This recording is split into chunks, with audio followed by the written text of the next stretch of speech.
And I'm going to start with you, Christian. Michigan quarterback. They decided that Cade McNamara is going to start game 1. JJ McCarthy is going to start game 2. They'll make a decision for game 3. If you're the quarterback in that spot, how does that make you feel?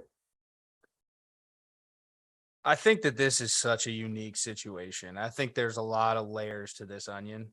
I don't think you'd see this 4 years ago before the transfer portal. I don't think this is even a thing. Because you got a guy who just literally led your team to a college football playoff berth. All he does is win. I've said it multiple times. He doesn't do it in a sexy fashion. He's not flashy, but he operates and he gets the job done in Cade McNamara. And to me, I can't think of the last time a guy who went out and took his team that deep, won a Big Ten championship, played in a college football playoff berth, was fighting for his life the next year. So it's hard to put myself in that situation because I've never really been in that situation. And I don't think really anyone has. I think this is a one-off and a very unique thing. I think Jim Harbaugh's approach is really tough because I think he's got one angel on his shoulder saying, we got to keep this young kid who's super, super talented and is probably ready to play.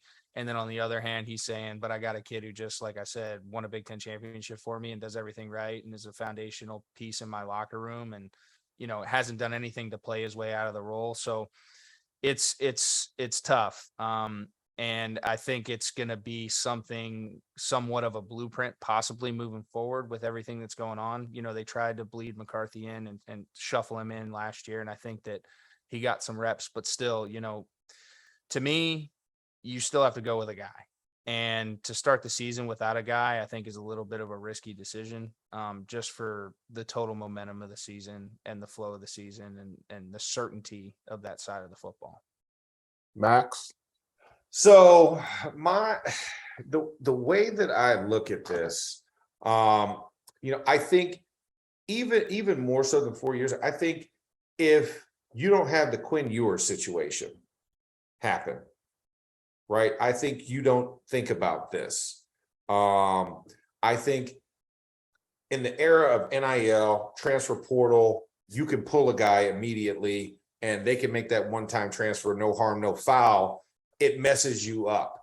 Because I remember my time in college, University of Florida, we had the funning gun, right? Steve Spurrier, we had a 2-quarterback system.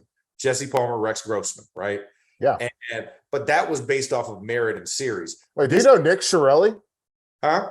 You know Nick Shirelli? Yeah. Oh, my God. Nick Shirelli was the GA at UNC when I was there.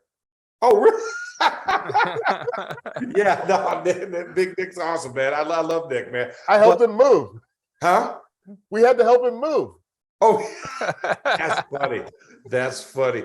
But yeah, so I look at that one. That's my only 2-quarterback system, right? That I've seen. And that was more so out of necessity for game flow during a game. Right. To actually predetermine your starters 2 weeks in advance. That's where it's a different world.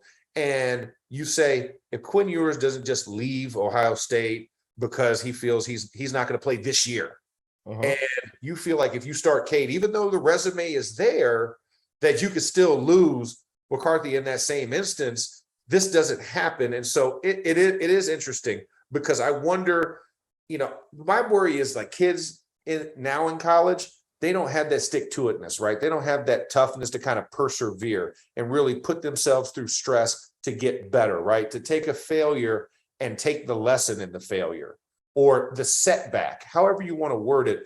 There's just cut and run. And that's where I'm like, this could ultimately bite you in the butt because you don't have that consistency. But at the same time, if you're Jim Harbaugh and you've had all those hard luck years, and you're trying to capitalize on the 1 year that you've gotten some honey, I get why you have to try and keep it, because everybody's talked about you not being a quarterback whisperer. You had this NFL legacy, but your college legacy is not there. And now you're trying to toe the line so you can create future success. Oh, so here's the thing for me. I don't love it. I think you guys are absolutely correct that the transfer portal has created this sort of other element to it all. And obviously Quinn Ewers he's that's an amplification of what we're talking about with respect to the transfer portal. I'm looking at the implementation more than anything. JJ McCarthy cannot play in that first game, period. He cannot play. He cannot be in that game. No, not as a package player. You're tipping your hand. Not even tipping your hand. He can't be in there as a package player. He can't be in there as a garbage time player. He has to sit out that entire game. And Cade McNamara has to sit out the entire second game. The third string guy is the guy you need to bring in. If it's a blowout, you bring that guy in. And I also think, and this is the question, let me ask you this, Max. What does the play calling look like in both of these games? Because we know that McNamara is a higher ceiling player, correct? Yes. And so is this going to be a game where Cade throws 17 passes and he's 12 for 17 and they're like, we won by 35.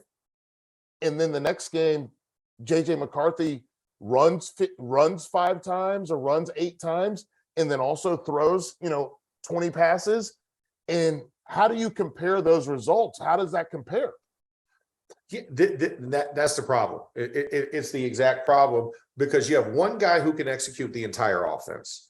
You have another guy that's still learning it. So, I mean, honestly, you'd want it flipped because you would want to be as vanilla as possible in that first game to allow him to kind of learn and work within his space so you don't have to. Oh, you know what? I got another one. That's 2. That's 2. I got one. I only have one left. Yeah. I got it. This is a real question. And I know we got to get out of here in a little bit, but here's a real question. We're going to listen, A&M, Haynes King's the starter, fine, Max Johnson, whatever. We're going to get to the games to watch after this. But here's what I got. Do you prefer, the two of you, just as football from a strategy standpoint, do you like vanilla early? Or do you like throw the kitchen sink out early and make teams waste practice time on plays you're never going to run? Ooh. You got something, Max? I got something off the top of my head. Come on. I mean, I got it. Yeah, go ahead. You first. I'm a guy who, no matter what, I think from an offensive standpoint and your team, what you have from a skill set, you have to have some type of backbone. And if that's vanilla, but something that your team, you roll it out, doesn't matter what the defense is lining up in, doesn't matter what funky looks they're going to give you, that these guys can execute this package or this amount of plays right to an extremely high level. Because at the end of the day, there's going to be times throughout the year where you have to fall back on it. A team makes a great halftime adjustment. You got to fall back to that first. And then you got to buy yourself 2 series as an offensive staff to figure out what they're doing. And then you can start getting into some adjustments, right? That's a beautiful answer, dude. I really think that you need to have a backbone. And I mean, it goes to identity. Like I'm coaching high school football. Like, yeah, you have to have an identity. That's one of my biggest problems with Penn State is I thought last year they were way too damn gimmicky. They won games in gimmicky fashions, but they didn't have a backbone to fall on. And you need to have that, whatever that may be, whatever flavor it is. So for me, vanilla is really, really good. And you better be a master at vanilla. Anything else is window dressing for what you're getting in terms of the next team, what they like to do. You may have a couple shots schemed up because of some things that they do or lack of discipline they have or targeting a certain player. But realistically, like, you got to have your vanilla package. That's your bread and butter, in my opinion.